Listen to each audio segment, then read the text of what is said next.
Exactly. Thank you very much. Thank you for the opportunity to be here today, talk to all of you nice people. What I'm going to be talking about today is a bit about our charity, for those of you who don't know us already, a bit about what we do with secondhand clothes, what we give to society through our work with secondhand clothes, why we do not compete with the fashion industry. I suppose there are some people from the fashion industry here today that would like to be reassured about that.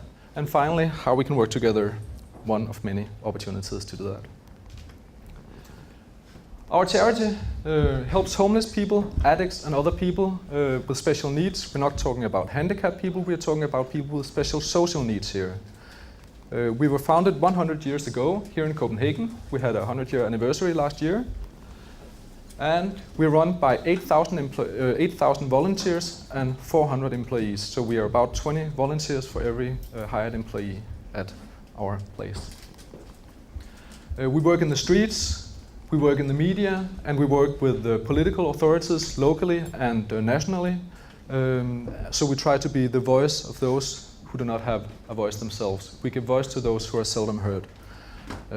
Some people would say that the homeless people in Denmark are actually quite often heard, but there are many types of poverty that we try to address in different contexts that we engage in. So, it's no secret that we run a second-hand business, and what we do, among other things, is we've been selling second-hand goods since 1973. We're one of the first in the market. Some say we're the first, some say we're the second. We're not actually sure about that, and it doesn't matter. What we do today is that we run a chain of 240 stores, and we expand with about 10 to 15 new stores every year. And we intend to keep expanding like this for a foreseeable future, for the next 5 to 10 years at least.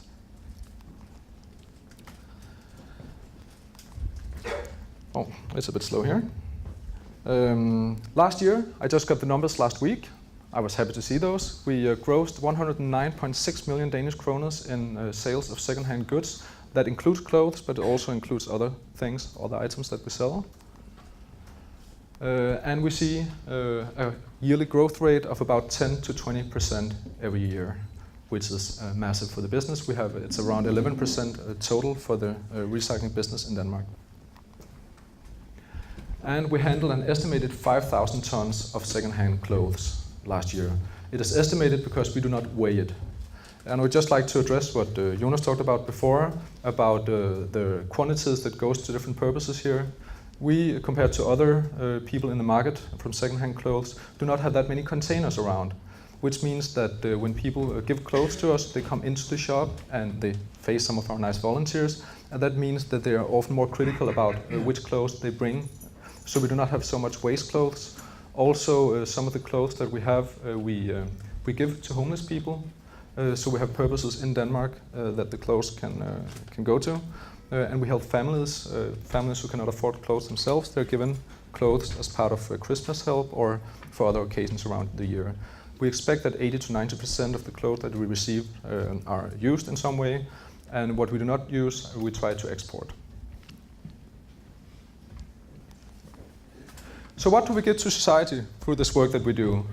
Well, the sales that we have from second-hand clothes are used to fund the shelters, the varmestuer, I do not know the English words for that, the different places and facilities we have for the people that we work with, along with the family projects of different kinds around Denmark. We also gear public investments. There's of course a public part of our work. We are financed about 45% from public funds, and we gear the public investments in social work done in Denmark today. And we are in contact with around 10,000 people every week through our social work, and this has some public interest as well in funding.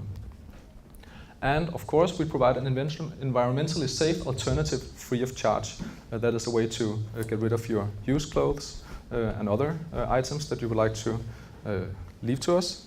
And we do that free of charge, of course. We make money doing it. When we talk about what people would like to do in the future in the social work, in the environmental work, all these things that give a nice image to businesses and to the people doing it, we see an increased discrepancy these years between what is said and what is actually done by the consumer. This has to do with the research that is being done in different places. To give you an example, you see the organic shopping. Many people say that they shop organically in supermarkets and so on, but if it was true that so many people who say they buy organic all the time actually did it, there would be lots more organic food sold in Denmark. Yeah? We see the same with volunteering. It has been said that more than 50% of the youth, ages 18 to 25, would like to volunteer if they're asked to do it.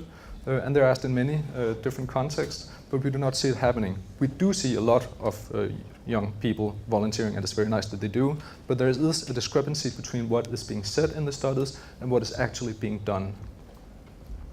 The same thing goes with the work hours. There have been done 2 studies, one 10 years ago and one 2 years ago, about how many work hours the Danes think they work and how many work hours they actually work. 10 years ago, the discrepancy was 4 hours. People believed they worked 4 hours more than they actually do, and the last research showed that it was about 8 hours of discrepancy. It's about those figures. And so this shows an increasing discrepancy between what people say and what they actually do. So what's the point in this? Well, this has to do, I think, not with that the people are lying. I think it has to do with they have a positive self-image, which is a good thing. We perceive of ourselves as people who want to do something for the environment. We want to recycle. We want to do something for the poor people, for the homeless people. And this is an image we have of ourselves. But when it comes to the actual action, there's a slightly further way from that than just to answer yes in a questionnaire.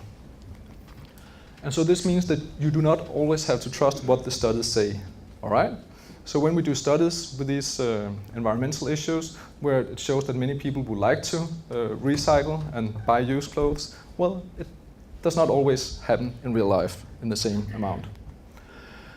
And this is why second-hand shopping works so well, because we have the social and environmental awareness, and it is cheap and easy. Most of the times when these things do not work, it's because it's not cheap and it's not easy. When it's both cheap and easy, it's going to work. And this is why the second-hand model really works.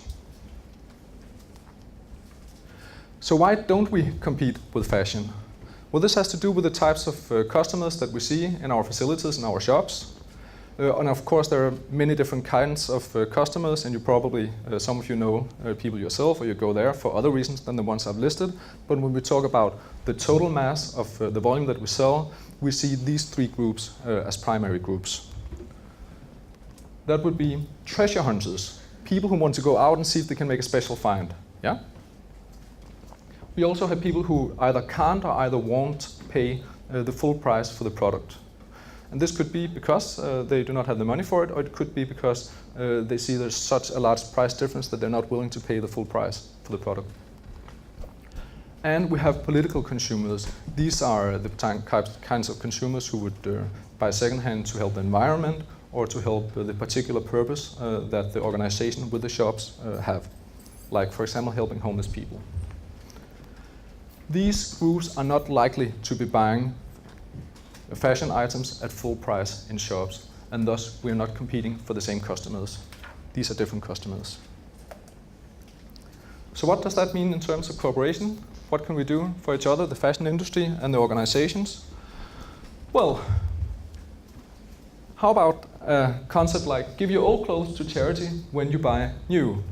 We've done that with a fashion outlet that is run 2 times every year, and it worked really well.